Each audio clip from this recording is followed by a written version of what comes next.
Welcome to the STARS program, seniors taking active roles in society. And now, here's your host, ANITA FINLEY. This is a book that I told Steev RamsDell, the author, I actually keep it on my coffee table because there's too much in there. It's too good. I have to learn more. I have to go back to the principles. So this is a book, the name of which is The 12 Principles of Pyong'Hwa, Pathways and Perspectives for More Peace and Tranquility in Life. And Steev, we all need that in our life, especially today. Don't we? That's very true. And so I guess my question always for someone is, why did you write it and how long did it take you? It did take a couple of years, and I wrote it because it was such a help to me personally. And when I began to share some of these principles with other people, they told me that they benefited as well. So I started in my business. I had about 35 employees, and a couple times a year we'd have a little retreat and a seminar, and I would explain the 12 principles. And they became better employees.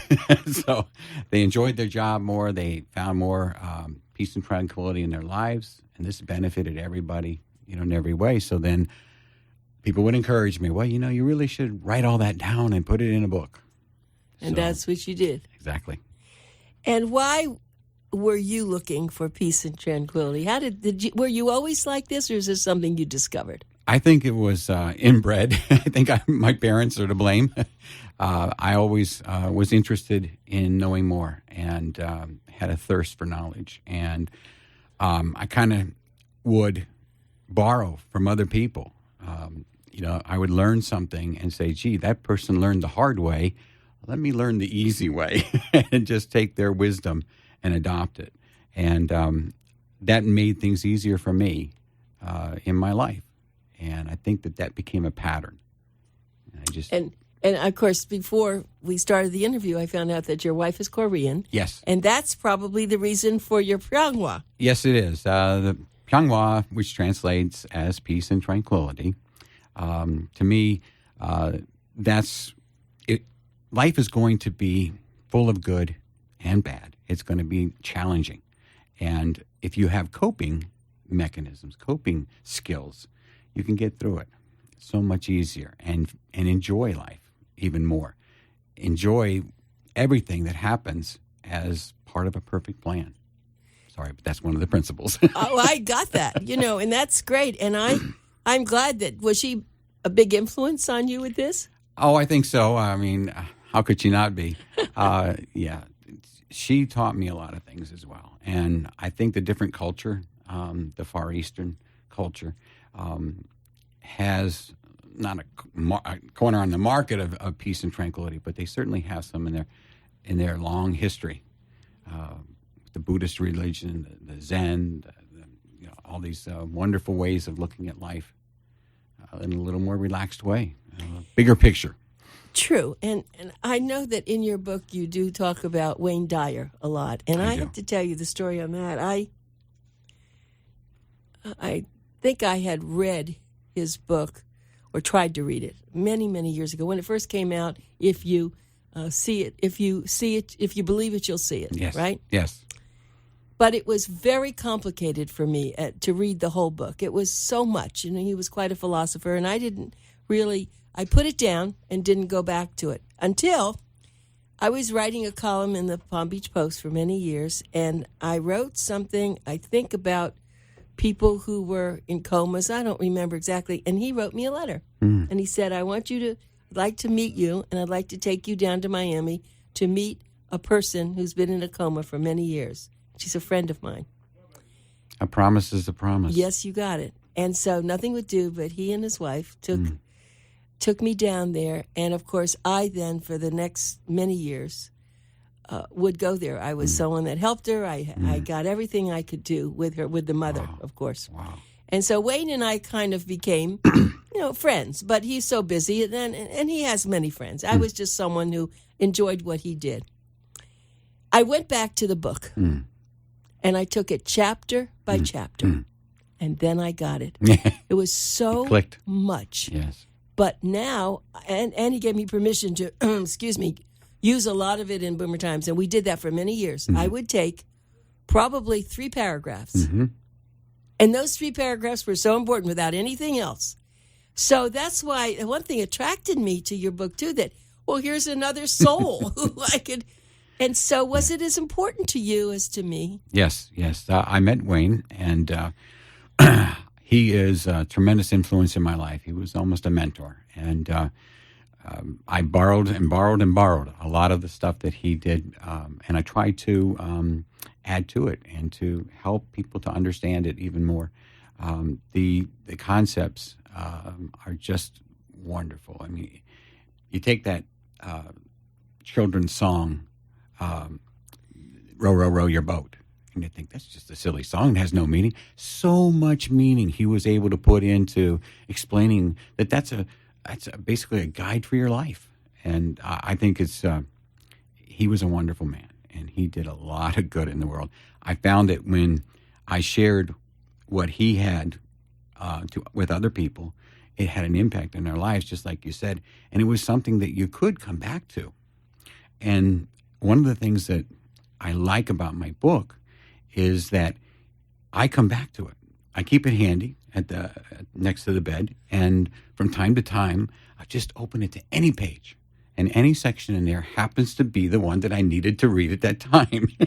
It just seems like synchronicity, which is one of his terms. Of course. And you just find when you need it, the inspiration or the understanding or the insight, to something that's maybe got you a little upset.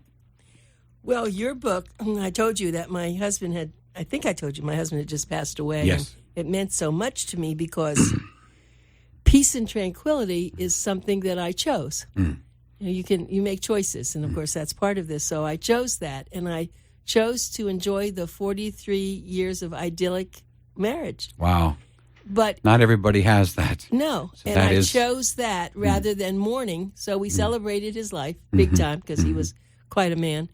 And so your book really had ways for me to grab. And even though I have read a lot and I naturally have a positive attitude, your book was a guide. And I guess let's see, and you didn't say that about your book. You just say pathways and perspectives. I found it to be a guide for me.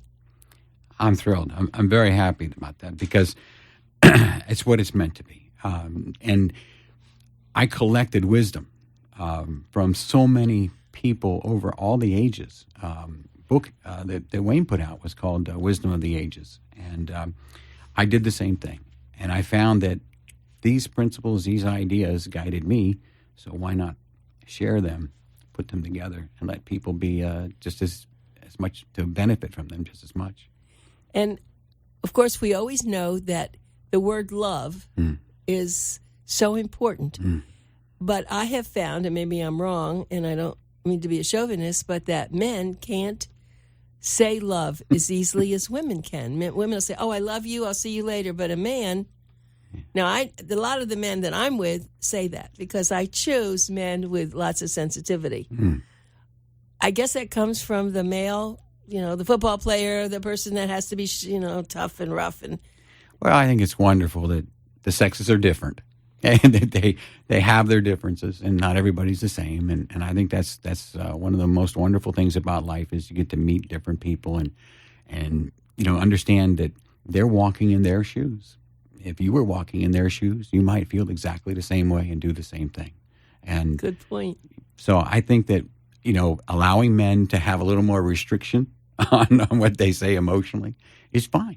It's fine. If this guy's going to be John Wayne, then let him be John Wayne. Well, something that happened when Steev, by the way, I just want to tell you again, it's Steev RamsDell, R-A-M-S, capital D-E-L-L, that I'm talking to, and the book is The 12 Principles of Pyong'Hwa, and it's Pathways and Perspectives for More Peace and Tranquility in Your Life. I hope you will buy it. I hope you will get this book. We review a lot of books. We've done this for many, many years in Boomer Times, and many of them are really good. But it's not often that I find a book that I believe can take the place of, and I'm not going to say the Bible, but can take the place of very important books because, as you said, Steev, you can read it over and over again, and every time you read it, it's something different. But when he and I were talking, I brought Charlie, our dog here. And, of course, the first thing Steve did showed me his dog also. And I find that, going back to the men in love, men have no problem showing love to their dog and talking about their dogs. Okay. A dog is a bridge. Yes. Or a cat. Yes. You know? But it's because I think they're not afraid to show their love to a dog or a cat because they're only going to get love back. Exactly. Dogs give you unconditional love. And they don't break your heart.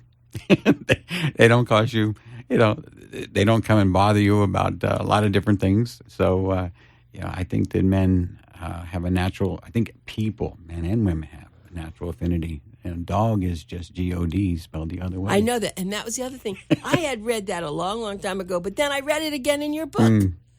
I believe it was in your book. You've done it, right? Yes, it is. And isn't that curious? I wonder how that got named. I know. I think it's perfect. It is perfect. It's like the word love. To me, God is love. And love is God. And love is all you need, John Lennon. So I think that when you have a dog that gives you unconditional love, you have a partner in life. You have someone who supports you no matter what, because I think they see the best in you. They always see who you are at your core. I think people at their core are good people. Yes, that's right. So many people are ashamed to show that. That's the unfortunate thing. And, of course, nowadays, knowing what the world is going through, I was looking, as I was reading your book, I said, boy, we have to send this to every leader in their language. It's a great idea. They need it. They desperately need it. Now, the world is full of, things that are a challenge or things that can upset us. And I think that we were given a choice, and it was, do you want to live a life where there will be some good, there'll be some bad, there'll be challenges, there'll be some joys and so forth, or do you not? And I think that the choice is, well, I'd rather live my life, and like you did, pay attention to the best parts. Savor them, enjoy them. They're around us every day. If you look around at where you are at this moment, no matter where you want to go, where you want to be, if you look at where you are and count your blessings, we always hear count your blessings, but if you really do it, if you really start for a moment and say, let me see, 1, 2, 3, you'll be like, wow, I kind of forgot. And this, one of the things the book is intended to do is to remind us. A lot of the knowledge that's in the book is already contained by us. We know these things, but we forgot. And we need to be reminded, and we need to have a little more explanation or a little more understanding. And then it becomes more valuable to us, and it changes how we get through every day of our life. And I think that's how we build our strength and enjoy every single day. I put all these quotes in the book. Lots and lots of quotes. Wonderful quotes. And I thought, you know what? I'm going to put a quote in here from the Almighty. Okay. Who knows, right? And I said, just for fun. I mean, I did write the book in a way just for fun. I tried to make it light and enjoyable. And I said, maybe God, he says, here you go. Here's your life. Now let's see what you do with it. It's up to you. That's always true. I've been doing something lately. I love the clouds. My husband loved the clouds. We always saw that. We like the sunrises and the sunsets. And when I'm coming out of the grocery store, and I always have someone usually helping me with my cart, I look up and I always say to them, have you looked up at the sky lately because you see the clouds? And I said, no. I said, you should spend a lot more time as you're taking the groceries out. Look up at the sky. It is so beautiful. What a great idea. We don't look up. No.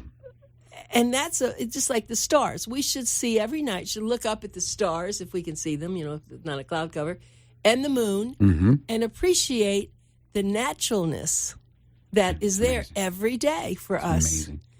There's, I use a lot of movie references in the book, because I love the movies, and I love the messages that are in those movies sometimes. There's a scene in a Tom Hanks movie when he's... excuse me, we've had to interrupt you. The Gump stuff you did was so perfect. He wasn't that amazing, but I didn't know that he wrote it, directed it, and did everything else. Oh, that was the thing you can do. That thing you do. He's such a talent. The guy is incredible. Because you can continue, but I didn't want to forget that because I love the gump part. It's fantastic. It's so touching.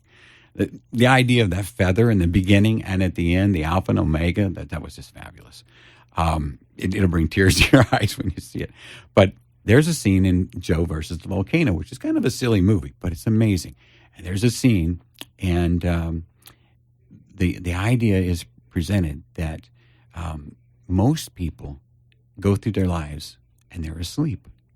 And only a few people are truly awake and noticing and seeing and recognizing and appreciating what even Albert Einstein said, that he who cannot be just stunned and amazed has their eyes closed. So when you stop and you look at the clouds and you recommend the same for someone else, you're helping them to appreciate it. Pretty Woman, the uptight businessman.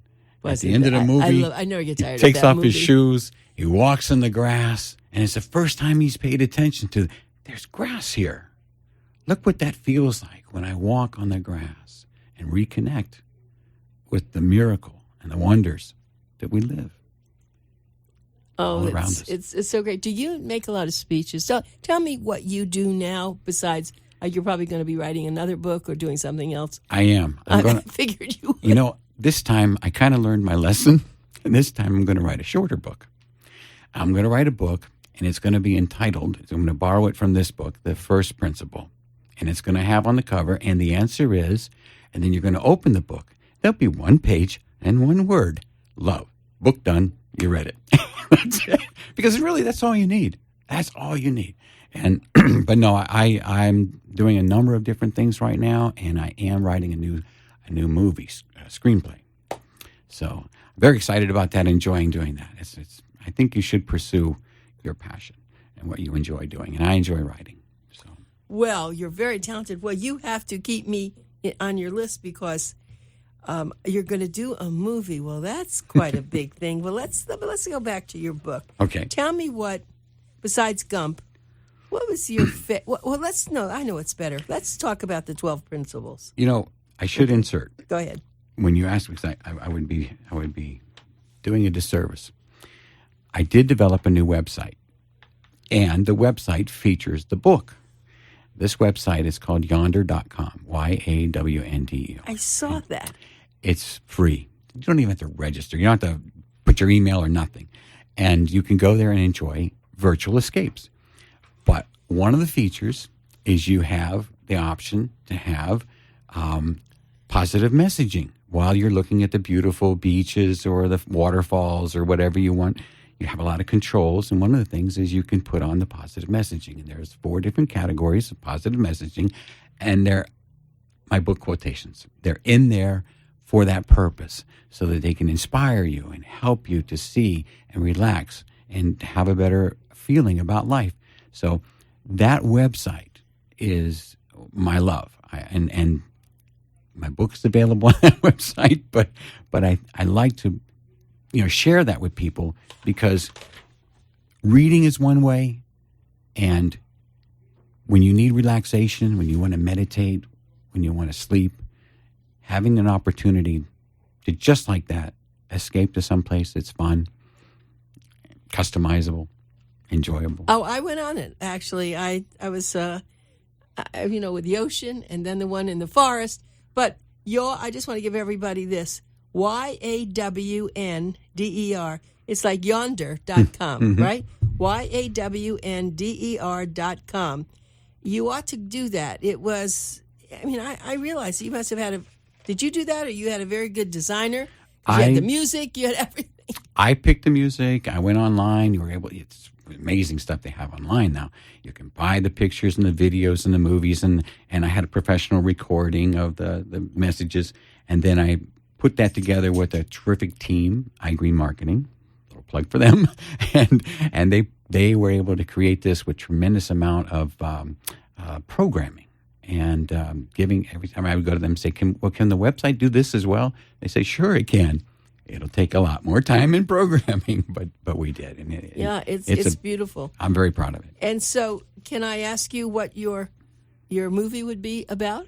Yes, I think it's very important when you do a movie these days, unless the old saying is who you know. And if you do know a producer or someone, that's fine. But otherwise, you need a concept, something that's a little different, because everything's been done, everything under the sun. So my concept has to do with what would happen if we had the technology to bring back people from the past, no longer alive, and let them live again in our time. Oh, who would you bring back? Oh, my goodness. Who would you bring back, and what would happen? I love that concept. So, yeah, that's what... bring back people, whether they were the famous celebrities or just the down-home folks, and put them in this world and see what they would do. Whoa! Cleopatra, Walt Disney, Elvis Presley. Would he give a concert? Would we have new songs from Elvis Presley? I mean, so it's... No, but I like the Cleopatra even going back further before that. Even Moses. I mean, it's really this is really exciting. Now it's going to be quite a journey for you. Who would be the first choice most people would pick? You would think maybe Jesus Christ. Now, how are we going to bring Jesus Christ back? So when you write a movie, you have to think of all the different ways you're going to cover all your bases, all your questions, right? Well, when they want to bring back Jesus Christ, they can't. Why can't they? We don't know. So I was thinking in other terms. I was thinking of back into ancient civilizations. Sure. Which I really love the Greek and the Romans and Sophocles, Aristotle. When you said Cleopatra, that was interesting, but that's not who I would bring back. Who would you bring? It's going to take a little bit of thought for me.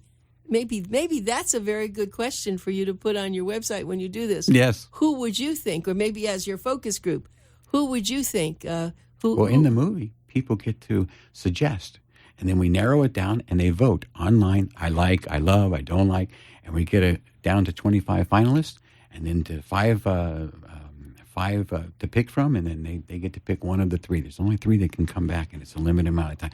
This is all in the development of the technology, but I try to ground a crazy idea. But okay, so now you get that person back, and they're in this world. Mm-hmm. What do you expect from them? That's where it gets fun, too. Yeah, what do you expect? Because I have to assume you're not going to bring back outlaws, particularly someone that's bad. I don't think you want to do that. I don't think so. So people who are very good, they could probably be very good here, but how are they going to be able to... It's the communication, I think, that's changed, isn't it? Wow, they would be just blown away. Yeah, it's the communication. It may be like if Walt Disney came back. Would he be happy with the prices? Walt Disney, would he be happy with what's happened with his company? Would he want some changes? How would he say, "Gee, you've come so far with technology. What happened to healthcare? Why haven't you made the same amount of progress? And why are people still getting sick? Why are people still getting old? Why haven't you fixed this? You fixed everything else." You can bring back Jonas Salk because maybe he can help us with cancer. There you go. That's what you're saying. He would probably say, it should have been done by now.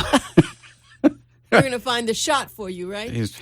I hope that your movie works, but if not, as a second choice, you need to write a book about it. Of course. Because it's exciting. That's perfect. And so your mind, you never sleep, do you? I enjoy you sleeping. Sleep, but you...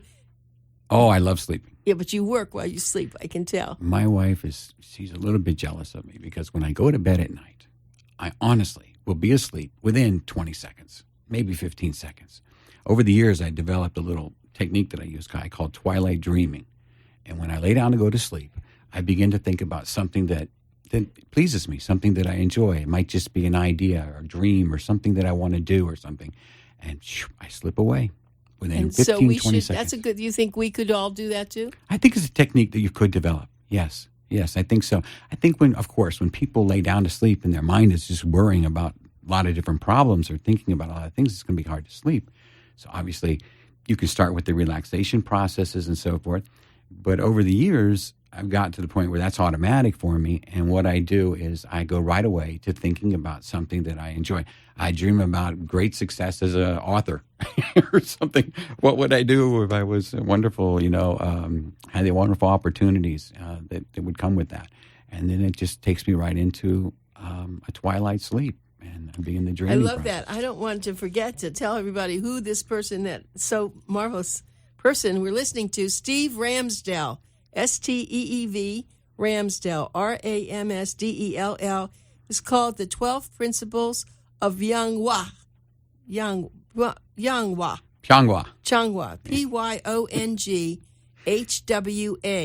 Pathways and Perspectives for More Peace and Tranquility in Life.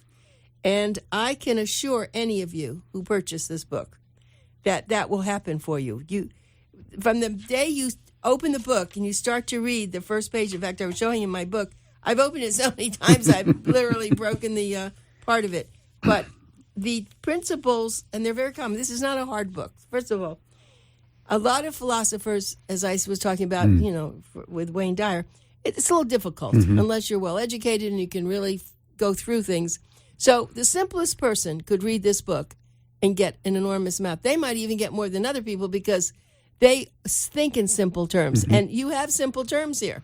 And I borrowed not only the simple things that other people have learned over time, and some of it humorous, but also from the movies. And movies are just for everyone. And when you use a message that you saw in the movie, it's very easy to understand that. You've gotten me now to think about going back and watching Gump again. Yes, Forrest Gump. I think I will watch that again because it was, caught us off guard when we first did it. What is this guy, But then you realize how good he was. But, well, Steve, I just have to say, we will be having you back on another interview, and I want to keep up with you. And we're certainly, we wish you a lot of luck. We know, actually, you don't need luck because you are a person that's going to follow through with what you do. It may not be exactly what you thought it was going to be, but you're going to go somewhere. It's all part of the perfect plan. Yes, you're doing a great job, and you're making a difference with a lot of people, and that's very few people get to do that. And I thank you very much for letting me to be here. Oh, it's my great privilege. Right. And we'll be in touch. We're not going to let you go so fast. Thank you very much. Thank you.